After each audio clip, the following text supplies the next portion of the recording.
government and all the public service at large. We send our deepest condolences to you, Janet, the children, relatives, friends, and all mourners here. Janet, I want to begin by thanking you for standing beside the late Keith. It has been a long journey, very trying, but you've done your best. May God rest his spirit in it eternally. Keith, we all know him, all of us who are here. What kind of person he was. Full of humility. He was made differently, I believe, from most people. He spoke the hard truth. And from that hard truth, he earned friends, but also earned enemies. And I want to tell you, we as the public service, we have lost somebody that we may never gain in the public service.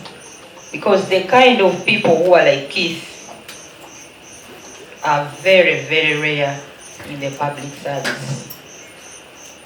He's one person who told you something, even if it was to hurt you, but as long as he knew it was the truth, he would put it there in front of you. He served diligently, he served with passion, and he liked his job. And why am I saying that? When he was posted away from Ministry of Finance, where he was working as a permanent secretary and secretary to Treasury, we all know the pomp that comes with that job. And he was posted to the office of the Prime Minister. At the same time, I was also posted away from State House as State House Controller to Head of Public Service as Secretary to Cabinet. At that time, Keith was abroad having medical treatment. And when he came back, actually, he told me this is the first office I've come to. He came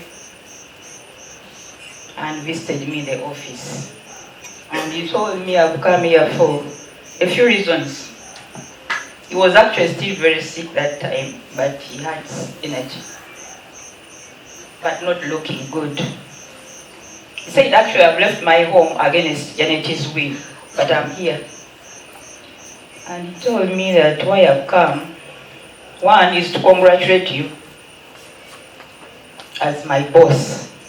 Two is to thank you for the support you gave me while I was in Turkey. Three, he told me, we hugged. And he said, he said, I've come to say sorry because I had also lost my husband, but my husband had died while he was in Turkey. And they were OBs in Italy. So he said, I've come to say sorry because of my OB. Then he said, 4, you know, he liked whispering. He said, this one I will whisper to you. The president has relieved us. That kind of stress, me and you, we should thank God. I want to tell you that I came close to Keith when he was made the PSST. He phoned me already, I was the State House Controller. And our first interactions were not good. Because, you know, State House with its demands for money.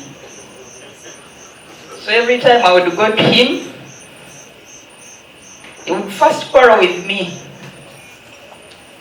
And then I would also quarrel back. And then would have a draw. So as time went on, as we went on quarreling, Keith, I think he realized that the quarrel is not going to solve problems. Because even when he quarreled, I still came. And even when I came, and even when he quarreled, he had to meet my demands. So he told me that, you know, that the most hardest jobs in this country is your job and my job. These are the hardest jobs. And because of that, we should be friends. So we actually became very close friends. Now every time I would go with a need, he would get up from his chair. He used to call me boss. He would say, boss, what brings you here today? Then I would tell him ABCD. He would say, you ignore what? Let's first have a cup of tea. So he would come, we sit on the table, he tells the light on, bring some tea. So he says, let's forget about that. Then we first take tea. We finish, then I tell him what has brought me. And he would look at me and he says, do you want me to go and print money?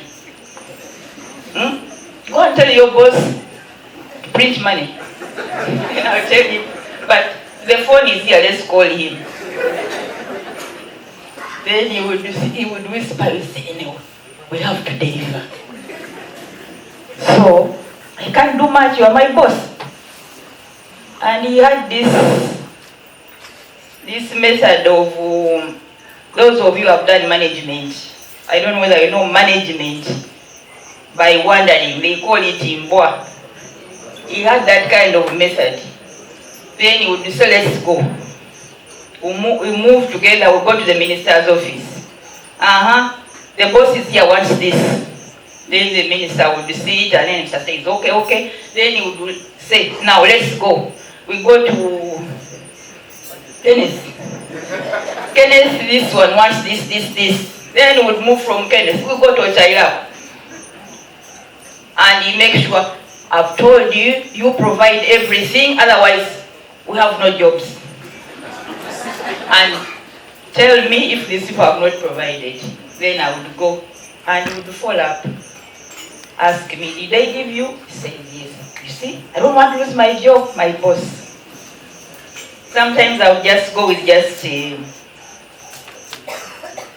mere phone call from the president and I would say, Keith, I'm here because they want this and this and this. He would say, me, I don't know. He's somebody who would never commit government money without getting it from the president. However much we had been together, however much we are friends, he was a very careful person. He was a very principled person. He would say, I want you call the president. Or let's go to the president. Make an appointment. So we are either always in the corridors, and he actually told me, but you, I can't work. Every time in State House. So when do you think I'm doing the work? And actually, it was in State House almost every day. I don't know whether it's still like that, Govi, you know better. But we were in those corridors of State House almost every other day. And he would now be the one to accuse me, saying, you see, you are keeping me here the whole day. I would say, you tell the president, since we are going in, telling him you are tired of coming. I would say, but how? How? You know better these things. So we moved like that. We became so close and we chatted so many things.